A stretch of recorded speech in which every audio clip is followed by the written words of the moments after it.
Aujourd'hui, on va regarder le dégraissage d'une peau de castor. Ça prend une poutre à écorcher. Vraiment, la poutre, elle a été travaillée et vendue comme ça. À moins que vous ayez les outils nécessaires pour le faire, sinon ça va très bien avec ça. Il y en a 3-4 modèles différents, de différentes largeurs. Je pense que la plus universelle, c'est celle de 6 pouces. Il y a 8 pouces aussi, puis 10 pouces. Le rack, c'est moi qui l'ai fait. Je l'ai juste soudé du métal pour qu'il soit à la bonne hauteur. Et quand on travaille la peau, moi j'aime bien ça avoir ce degré-là. Les autres ne sont pas ajustables. C'est pour ça que ça vaut la peine d'essayer de le faire.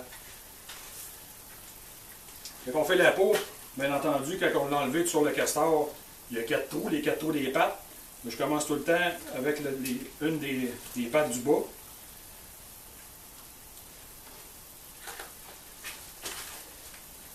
Qu'est-ce qui va donner une chance de faire la peau, d'enlever ça comme il faut, tout le gras, la viande, puis tout ça, c'est de prendre vos restants de brintis.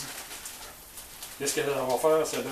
Ça va juste donner plus de grippe au couteau quand vous allez travailler avec la plaine dessus. Juste en mettre comme ça, le gras et la viande va poigner beaucoup dessus. Il y a deux outils qu'on peut prendre pour faire ça.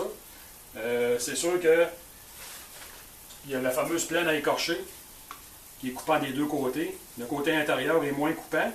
Il faut faire vraiment attention quand on va chercher les coins ici pour pas faire un trou, parce que quand tu n'es pas habitué avec ça, c'est sûr que tu vas faire des trous. Si on devient avec une résistance, où est-ce qu'il y a du gras dans le coin de la queue ou dans le coin du dos, on peut y aller sur le côté, sur la demi-lune extérieure. Elle est 2 fois tranchant comme l'intérieur, je vous dis, c'est vraiment, vraiment tranchant.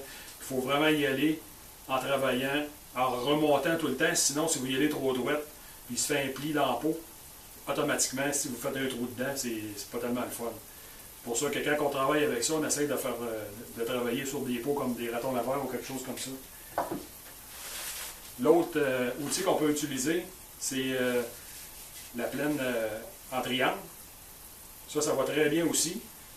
Pour le raton puis pour le coyote, c'est formidable parce que le gras, il y a tellement de gras après ça qu'on fait juste y aller comme ça. Quand il devient plein, on fait juste le tourner d'un tiers de tour, puis après ça, on peut l'essuyer puis l'envoyer à terre. Fait que juste pour vous montrer, j'aime bien commencer avec ça justement pour faire le tour des pattes. Fait qu'on fait juste s'accoter dessus,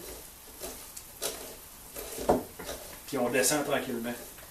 Donc je vous disais, faire attention sur les coins, même s'ils sont arrondis, c'est là qu'il y a le plus de pression.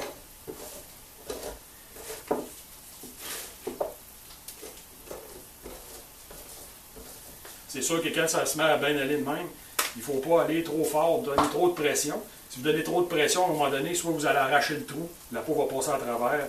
C'est pour ça que vous y allez tranquillement. Juste pour vous montrer la différence avec la plaine.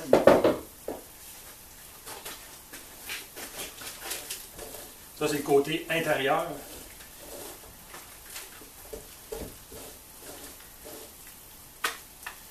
Quand on arrive avec l'extérieur de même, il faut vraiment faire attention.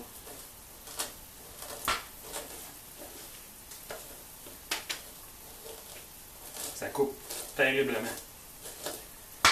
J'ai l'impression de forcer, là, mais je fais juste le retenir.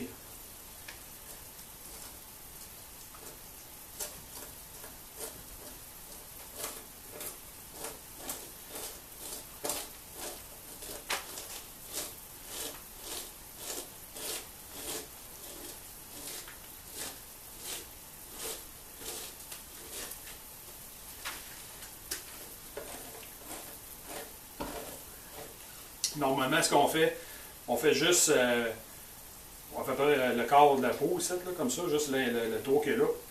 Quand on va changer de patte, on va faire le reste. Après ça, c'est comme 4 parties d'un corps qu'on fait. Ça donne rien de descendre jusqu'en bas, vous allez trop étirer votre peau. Puis risquez, vous êtes trop loin de votre profil, donc c'est trop facile à briser la peau.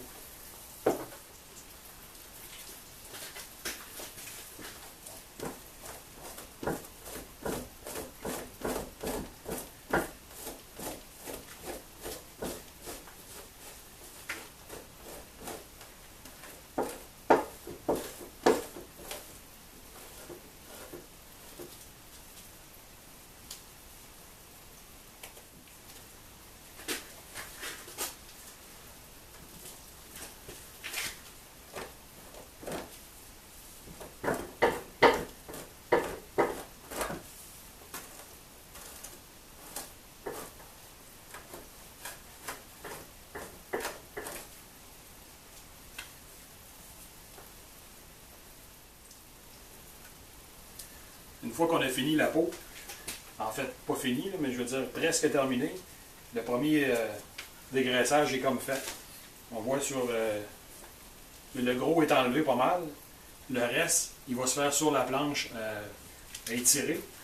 Fait qu'on va faire l'étirage sur la planche. Puis après ça, on va pouvoir gratter avec un grattoir que je vous montrerai un petit peu plus tard pour finaliser la peau. Comme ça, on va tout enlever ce qui reste de brin de scie, de gras, de viande. Puis elle va être toute blanche à la grandeur. Puis il reste juste ça à faire. Puis on a terminé.